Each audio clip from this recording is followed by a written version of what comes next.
Hello बच्चों, स्वागत है आपका एफटी की स्टडी चैनल पे। आज मैं आपको क्लास 7 का विज्ञान का सैंपल पेपर कराने जा रहा हूं जो आपका मिड टर्म का है। तो आइए इसे करते हैं हम।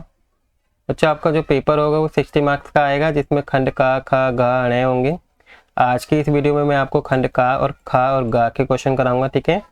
नेक्स्ट पार्ट में मैं आपको खंड घ और ण कराऊंगा, ठीक है। खंड का में आपके 1 मार्क्स के क्वेश्चन होंगे MCQ टाइप के। खंड खा में आपके 2 मार्क्स के क्वेश्चन होंगे। खंड गा में आपके 3 मार्क्स के क्वेश्चन है 6 से 8 तक। एंड खंड गा में आपके 5 मार्क्स के होंगे। और खंड ण में आपके केस आधारित प्रश्न होंगे। तो आइए बच्चों, सबसे पहले हम खंड का के क्वेश्चन देखते हैं। फर्स्ट क्वेश्चन देखिए, फर्स्ट में इसमें आपके 12 प्रश्न दे रखे हैं, ठीक है, जिसमें से आपको MCQ चुन के आपको एक का आंसर देना है। तो प्रकाश संश्लेषण के दौरान बच्चों कौन सी गैस निकलती है, ठीक है। प्रकाश संश्लेषण में जो पेड़ पौधे हैं वो CO2 गैस का तो यूज करते हैं, लेकिन निकालते कौन सी गैस है बच्चों? हाइड्रोजन गैस निकलती है। सेकंड क्वेश्चन है बच्चों आपका, कौन सी जीवाणु मिट्टी में नाइट्रोजन का स्त्रीकरण करते हैं? तो कौन सा जीवाणु है बच्चों? राइजोबियम है। थर्ड है कि जो पित्तरस है वो किसके अंदर इकट्ठा होता है, किसमें संग्रहित होता है? पित्ताशय के अंदर। फोर्थ क्वेश्चन है कि अपचित भोजन, मतलब जो अभी खाना पचा ही नहीं हो, ठीक है, पचने के बाद जो बाहर निकालते हैं खाने को, फूड को, तो उस निकालने की प्रक्रिया को हम क्या कहते हैं बच्चों? निष्कासन कहते हैं।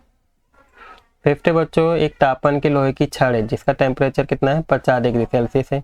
अब इस छड़ को क्या किया है? 50 डिग्री सेल्सियस तापमान वाले पानी के अंदर डाल दिया, तो क्या होगा बच्चों? इसमें ना तो लोहे की छड़ से जल की ओर ऊष्मा प्रवाहित होगी, ना ही जल से लोहे की छड़ की ओर ऊष्मा का प्रवाहित होगी, ठीक है, स्थानांतरित होगी। कुछ भी चेंजेस नहीं होगा, इसलिए इसका ऑप्शन बी सही होगा।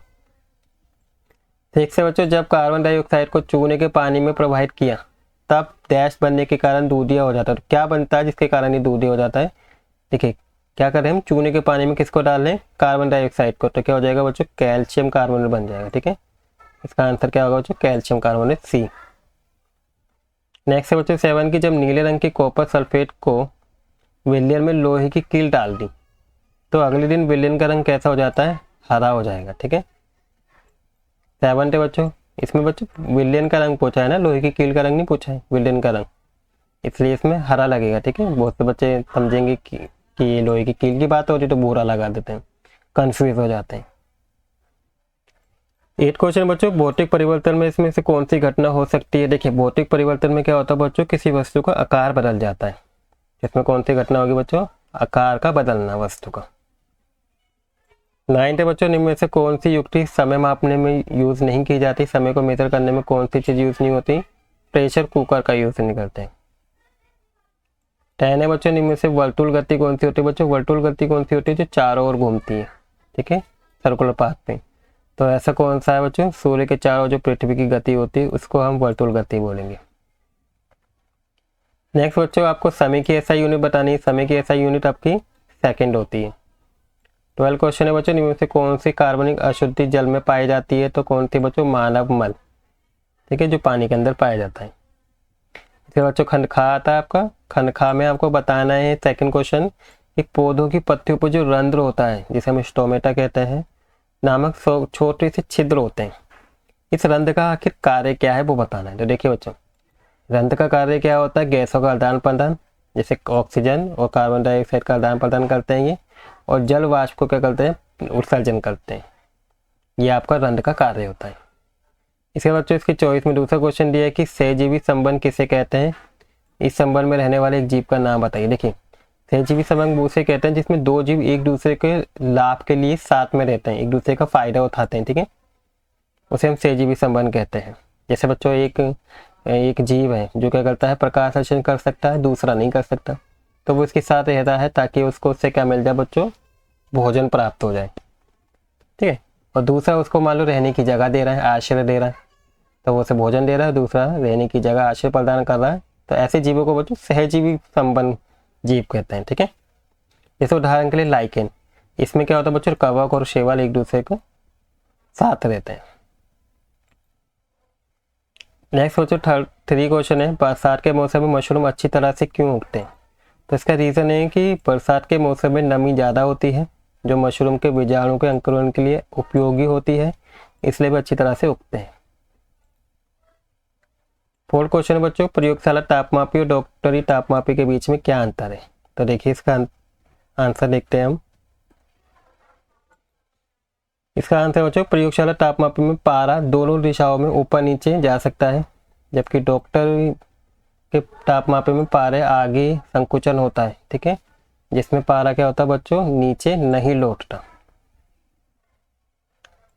सेकंड, रात के समय में जब भूमि का तापमान समुद्र से अधिक ठंडा हो जाता है, वहाँ देखिए ये डिफरेंस है। ठीक है आपका ये कि प्रयोगशाला तापमान पारा दोनों दिशाओं में ऊपर नीचे करता है, लेकिन डॉक्टरी तापमापी में पारा आगे की ओर संकुचन होता है, नीचे नहीं लौटता। ठीक है, एक डिफरेंस ये भी लिख सकते हैं। ठीक है, दूसरा डिफरेंस ये है कि देखिए डॉक्टरी तापमापी क्या करता है, बॉडी का टेम्परेचर मेजर करने के लिए करते हैं, और प्रयोगशाला में जैसे आपकी जो लैब होती हैं स्कूल के अंदर, उसमें बच्चों जो केमिकल्स होते हैं, ठीक है, रासायनिक केमिकल होते हैं, उनके टेम्परेचर को मेजर करने के लिए भी इसका यूज़ करते हैं। ठीक है, तो आप इन दोनों में से कोई भी लिख सकते हैं, एक ही बताना है तो आप ये लिख दीजिएगा। तो बच्चों और मैं आपको क्वेश्चन दिया है कि जो थल समीर है उसे किसे कहते हैं। तो देखिए ये आपका थल समीर का आंसर है कि रात के समय जब भूमि का तापमान समुद्र से अधिक ठंडा हो जाता है, ठीक है, तब हवा भूमि से समुद्र की ओर बहती है, इसे हम थल समीर कहते हैं। ठीक है, नाम है थल, जमीन को ही बोला जाता है। ठीक है, वहां से जब जल की ओर बहती हुई जा रही है तो थल समीर कहेंगे। इसका बच्चों फिफ्थ क्वेश्चन है, कागज को अगर हम काट दें तो एक भौतिक प्रक्रिया है, लेकिन अगर हम कागज को जला दें तो वो रासायनिक प्रक्रिया होती है। ऐसा क्यों होता है। तो देखिए बच्चों, कागज काटने पर केवल आकार बदलता है, पदार्थ का स्वरूप वही है, इसलिए वो भौतिक परिवर्तन है। ठीक है, इसमें किसी भी उसका प्रॉपर्टी चेंज नहीं होती, लेकिन कागज जलाने पर नया पदार्थ बन गया, जैसे राख, धुआं, गैस, इसलिए क्या होगा, रासायनिक परिवर्तन होगा। नेक्स्ट बच्चों खनगाह आता है। खनगाह में आपको सिक्स का फर्स्ट क्वेश्चन है कि आहार नाल के किस भाग में हाइड्रोक्लोरिक अम्ल पाया जाता है। तो किस में पाया जाता है बच्चों, हाइड्रोक्लोरिक अम्ल HCl जिसे बोलते हैं हम, ये आपका अमाशय के अंदर पाया जाता है। ठीक है, सेकेंड है बच्चों, ये अम्ल खाना पचाने में किस प्रकार सहायता करता है। दो कार्य लिखिए। देखिए पहला कार्य है कि ये भोजन में उपस्थित जीवाणु जो होते हैं उनको नष्ट कर देता है। जो भी हम खाना खाते हैं उसमें कई सारे जीवाणु होते हैं, जैसे भी हमारे शरीर के अंदर जाते हैं तो ये ऐसे करता है, उनको सबसे पहले नष्ट करता है। सेकंड बच्चों, ये पेप्सिन नामक एंजाइम को सक्रिय करता है, जिससे प्रोटीन का पाचन हो सकता है। ठीक है, तो ये दो कार्य करते हैं। इसके बाद बच्चों इसकी चॉइस में दूसरा क्वेश्चन दिया है कि अमीबा में खाद्य पदार्थ का पाचन कहाँ पे होता है। देखिए अमीबा अपना खाद्य पदार्थ कहाँ पे करता है, खाद्य रिक्तिका के अंदर करता है। इसके बाद सेकंड है, अमीबा के पदार्थ के दो उपयोग बताइए। तो जो इसमें पदार्थ होते हैं उसके दो उपयोग क्या है। देखिए चलने में हेल्प करता है, गति करने में हेल्प करते हैं पदार्थ, और भोजन को पकड़ने में हेल्प करता है। ठीक है, भोजन जैसे भोजन उसको चारों तरफ से घेर लेता है। नेक्स्ट बच्चों 7 क्वेश्चन है कि हम सर्दियों में गहरे रंग के कपड़े क्यों पहनते हैं। तो देखिए इसका आंसर ये है कि हम गहरे रंग के कपड़े सूर्य की ऊष्मा को अधिक अवशोषित करते हैं, इसलिए वे शरीर को गर्म रखते हैं। ठीक है, इसकी वजह से हम क्या करते हैं, गहरे रंग के कपड़े पहनते हैं। सेकेंड है बच्चों इसका कि अगर आपको अत्यंत सर्दी में एक मोटा कंबल अथवा एक के ऊपर एक जोड़े दो पतले कंबल में से किसी एक का चुनाव करना हो तो आप क्या चुनेंगे और क्यों चुनेंगे। देखिए मैं दो पतले कंबल चुनूंगा। ठीक है, क्यों, क्योंकि उनके बीच की जो हवा का ऊष्मा का खराब चालक होता है। ठीक है, और शरीर की गर्मी के बाहर जाने से क्या करेंगे, दोनों कंबल रोकेंगे, इससे मुझे क्या होगी, अधिक गर्मी महसूस होगी ठंड के मौसम में, इस वजह से हम इसे चुनेंगे। सेकंड बच्चों 8 क्वेश्चन है, एक सरल लोलक की इधर उधर गति होती है तो उस गति को हम क्या कहते हैं बच्चों, यह आपका आवर्त गति का उदाहरण है।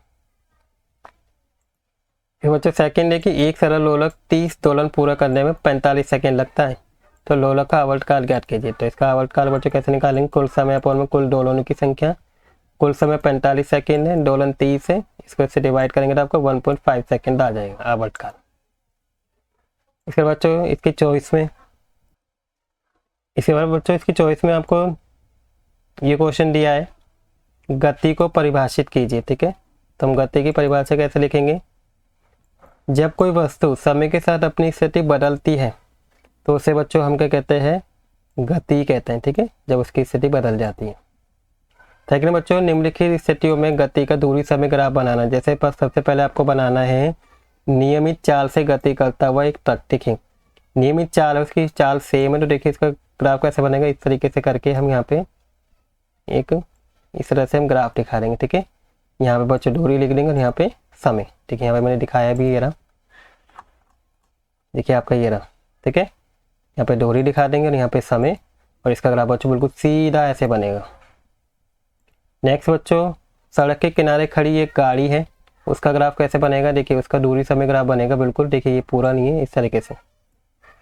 ठीक है, एक सीधी लाइन खींच जाएगी, यहाँ पे दूरी दिखा दे रही है, यहाँ समय, ये आपकी धीमी चाल से गति करता हुआ ट्रक है। ठीक है, इसका नहीं है ये ना, ये आपका इसका है, सेकंड वाले का, खड़ी है गाड़ी का। मतलब कि इसको मैं यहाँ बना के दिखाता हूँ आपको, एक सीधा इस तरीके से हम बनाएंगे तो आपका इस तरह से ड्रॉ हो जाएगा। ठीक है, तो यहाँ आप दूरी दिखाएंगे और यहाँ आप समय दिखाएंगे। ठीक है, इस तरह से इसके ग्राफ बन जाएंगे। इसके बाद बच्चों नेक्स्ट खंड आता है घा। खंड घा के क्वेश्चन मैं आपको नेक्स्ट पार्ट में कराऊंगा। ठीक है, खंड घा और यहीं के आज की वीडियो में हम यहीं तक रखते हैं। आई होप आपको सभी क्वेश्चन अच्छे समझ में आ गए होंगे। अगर आपको किसी प्रकार का कोई डाउट हो तो आप कमेंट सेक्शन में पूछ सकते हैं। एंड आई होप आपको वीडियो भी अच्छी लगी होगी बच्चों। वीडियो अच्छी लगी तो प्लीज़ वीडियो को लाइक कर दीजिएगा, और अगर आप चैनल पर नए हैं तो चैनल को सब्सक्राइब कर दीजिएगा। Thank you for watching video.